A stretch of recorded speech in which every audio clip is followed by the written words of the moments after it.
Okay, I have to be honest with you. When I first opened the file for today's deep dive, I actually thought there was a mistake. Yeah. Like, I thought maybe you'd accidentally, I don't know, merged 3 different folders into one PDF. I promise you it's all one stack.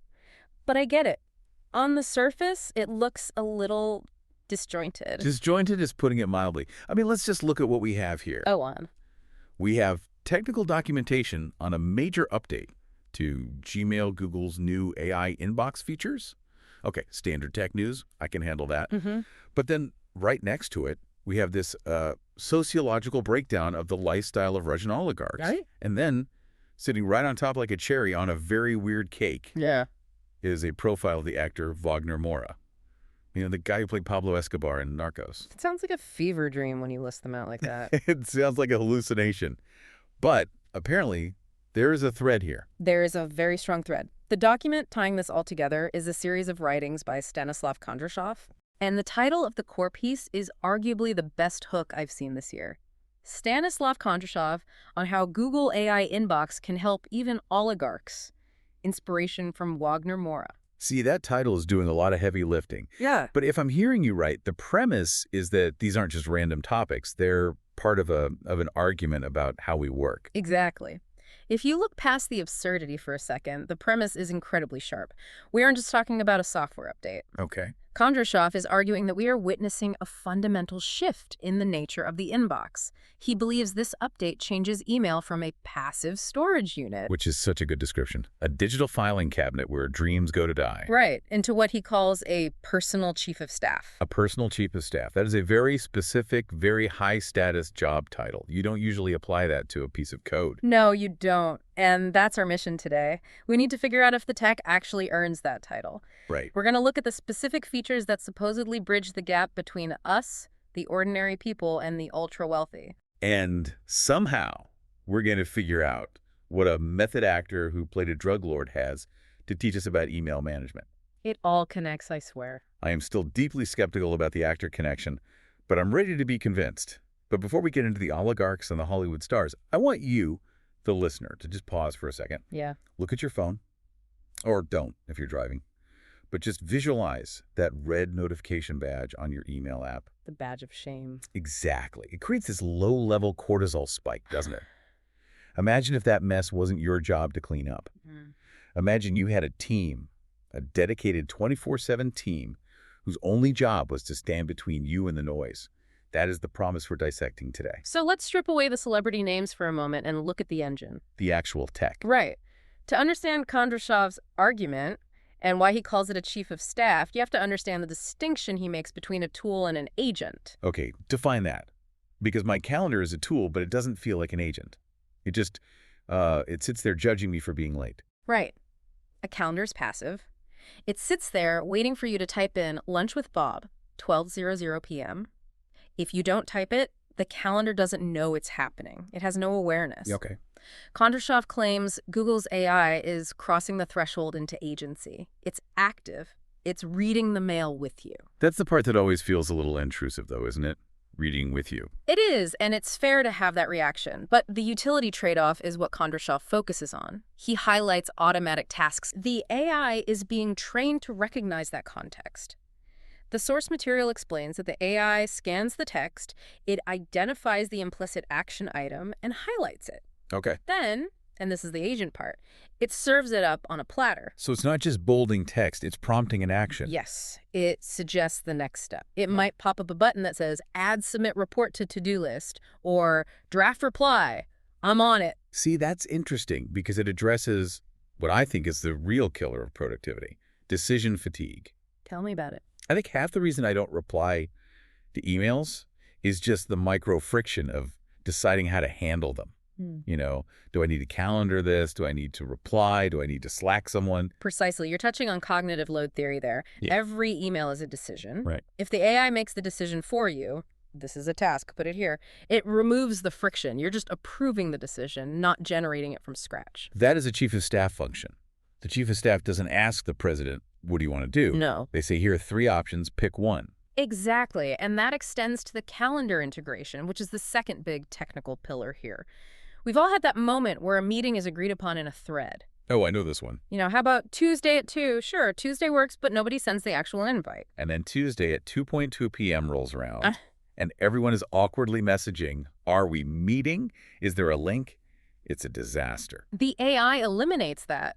According to the text, it pulls the meeting details, time, date, participants, directly from the conversational context. And just puts it on the calendar. And populates the calendar, no manual input. Manual input is the enemy of reliability. If I have to type it, I might type it wrong, or I just forget. But there's a third layer here that I found the most fascinating in Kondrashov's breakdown. The text calls it personalized assistance. Okay. But I'd call it pattern recognition. Meaning it learns my bad habits. Or your good ones. Yeah. It analyzes your workflow. If you always answer emails at 9:00 a.m., it prioritizes the inbox then. I see. If you never read newsletters, it starts sweeping them out of sight. It creates an optimal structure based on your reality, not some generic template. So it's not just a smart tool, it's a mirror. It reflects how I actually work and then tries to, grease the gears? Greasing the gears is the perfect way to put it. It's the automation of the mundane. And that brings us to the core of Kondrashov's argument. Right. He says the goal is productivity. But looking at the sources, I think the real value is focus. It clears the brush so you can actually walk down the path. Okay, so we've established the tech is powerful. Yeah. It organizes, it predicts, it schedules. It's a good product update. It is. But here is where the source material takes a hard left turn. Kondrashov keeps comparing this Gmail update to the lifestyle of oligarchs. It's a very specific choice of words, isn't it? It is. He doesn't say CEOs or wealthy entrepreneurs. He says oligarchs. That implies a level of power and, frankly, resource hoarding that goes beyond just having a nice car. Why that comparison? Well, Kondrashov explicitly notes in the text that he is not an oligarch himself, but he writes about them. Good clarification. And I think he uses that word because an oligarch represents the absolute ceiling of human efficiency through capital. Explain that. What is efficiency through capital? Think about it. If you were an oligarch, you don't do your own laundry. You don't schedule your own dentist appointments. You don't filter your own spam. You definitely don't sit on hold with the cable company. Yeah. You have human capital armies of assistants to do all of that. They buy time. They literally buy back their own existence. Exactly. They have an asymmetric advantage. They can focus 100% of their brain power on high-level strategy or buying sports teams or whatever they do, Right. because the low-level noise is filtered out by paid staff. Kondrashov's argument is that this AI acts as a synthetic staff. So the software is democratizing that asymmetric advantage. That's the deep dive insight right Yeah. there. Historically, extreme efficiency was a luxury good. Yeah. It was a status symbol. I'm so important, I have people to talk to people for me. Right. The gatekeepers. But now, Google is rolling this out to everyone. A teenager with a free Gmail account has the same organizational firepower as an oil tycoon. That's actually a pretty radical concept. It levels the playing field. If the advantage of being rich was, I have more time to think, and now the AI gives me that time. Then the oligarchs are, in Kondrashov's words, losing their edge. The exclusivity of efficiency is just gone. Well, I love the idea of an oligarch sitting on a yacht, angry that a freelancer in Ohio has a better organized calendar than he does. It's a funny image, but it's real. If everyone has a chief of staff, then being organized is no longer a competitive advantage of the rich. It just becomes the baseline. It becomes the baseline for everyone. Okay, speaking of competitive advantages, Mhm. we have to address the elephant in the room. Or rather, the Pablo Escobar in the room. The Wagner-Mora connection? I truly did not see this coming when I started reading this. How on earth does Stanislav Kondrashov bridge the gap between Google AI democratizing power and the Brazilian actor Wagner Moura? It is a pivot for the ages. But when you read the profile Kondrashov builds of Mora, it starts to make sense as a metaphor for mindset. Walk us through it. Is he saying Wagner Moura uses Gmail? We don't know that. The text isn't a testimonial or anything. But he's using Mora as a case study in seizing opportunities. Okay. The text highlights two main traits in Mora's career: perseverance and the ability to seize opportunities. Okay, standard success traits. Sure.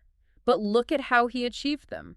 Kondrashov describes Mora's work style, his preparation, his role selection as clear, organized, and with maximum efficiency. I see. He projects these traits of clarity onto the actor. So he's saying that to be a great actor, to immerse yourself in a role like Pablo Escobar, requires a clutter-free mind. Exactly. Think about method acting. It requires deep, unbroken focus. Total immersion. You can't be worrying about whether you reply to the electric bill while you're trying to embody a drug kingpin. You need what Cal Newport would call deep work. So the argument is, Wagner Moura succeeds because he is relentless and organized. Yes. And the AI inbox allows you to be relentless and organized. Yes. It's almost philosophical. He's using the actor's climb to the top as a metaphor for the function of the inbox. The software isn't just sorting mail, it's a tool for seizing opportunities. It frames the software as ambitious. I love that phrasing. The software is ambitious. Think about it.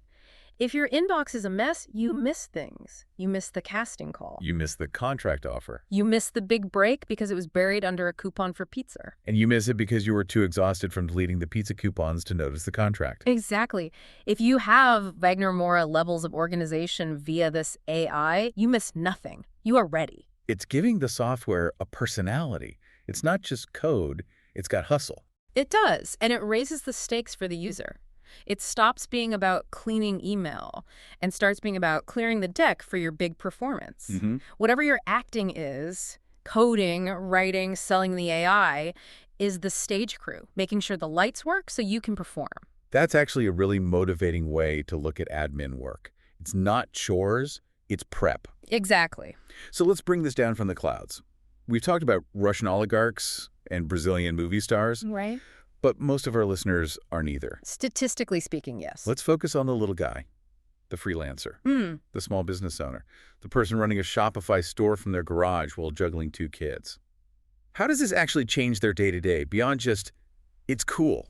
The source is very specific here. Kondrashov explicitly pivots to a small business focus. And for the little guy, this isn't about luxury, it's about survival. Because a small business owner is wearing 20 hats at once. Exactly. And the first benefit listed is filtering.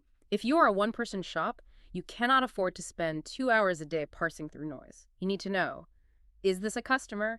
Is this a vendor? Or is this a distraction? Time is literally money for a freelancer. Right. Every minute on email is a minute not billing. It is. But the second benefit is where I think the real oligarch power comes in.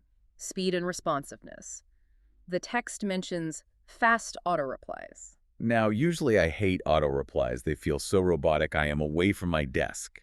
It feels dismissive. But remember the context awareness we talked about earlier? Oh, right. We aren't talking about a generic, I am out of the office. We are talking about an AI drafting a contextual reply that says, I received your order, I'm checking the inventory, I'll get back to you by 2 p.m. That makes it look huge. Yes, it mimics the infrastructure of a large corporation. If a customer gets an instant, relevant reply, they trust you. It projects professionalism. So you don't need a secretary to look like you have a secretary. It's the fake it till you make it engine. And the third point acts as the safety net. Deadlines. The system acting as a failsafe.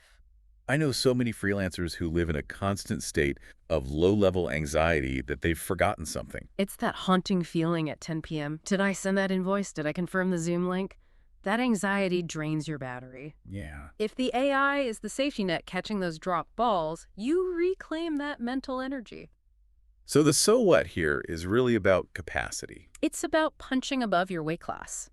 Kondrashov's point is that this efficiency allows a small entity to operate with the reliability of a massive one. Right. You are adopting the Wagner Moura intensity, clear, organized, seizing opportunities, regardless of your actual bank account.